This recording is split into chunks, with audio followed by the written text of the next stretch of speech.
Hello guys, ito na naman po si Buhay Technician TV at meron na naman tayong nabiling ukay-ukay na pants.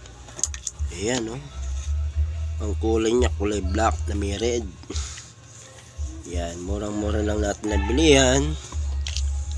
Medyo parang bago pa siya kaya natin nagustuhan, tapos malambot yung tela. Ayan, ganda na ito.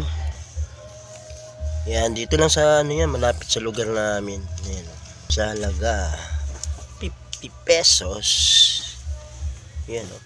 Pwede nating ano to, panjogging, pamasok. Tapos ito na-adjust yan. Kung gusto mong sikipan, pag maluwag sa yan, pwede mong sikipan. Yan. Tapos ito yung ano niya, sa likod niya. Ayan, maganda guys, no? Ayan, sa sunod pupunta ulit tayo sa ukay-ukay. Guys, may 2 packet siya. Ito, isa. Ayan, maganda siya, oh. Wala siyang damage. At sa kabila naman din, ito yung packet niya. Ayan. Ito, saan na yun?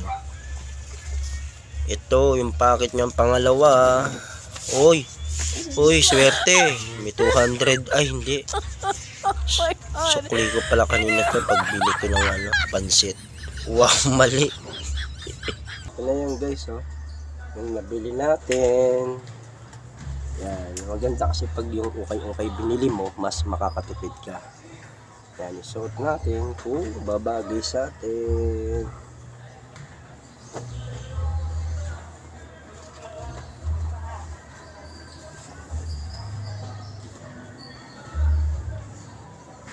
Suot natin.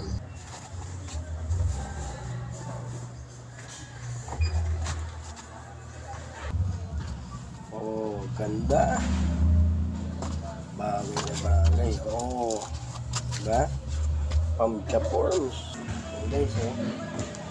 Oh, diba? Pwedeng pang pamasok sa work, pambahay, diba? Kaya ang kinaganda kasi ng ukay-ukay, matibay pa, tapos mas mura. Kaya mahilig tayo sa ukay-ukay guys. Yun. Oh. Ito pa, nabagay pa dito sa suot natin, sweater. Ayan, oh. Ayan guys. Oh. Ayan. Ito, si Buhay Technician TV.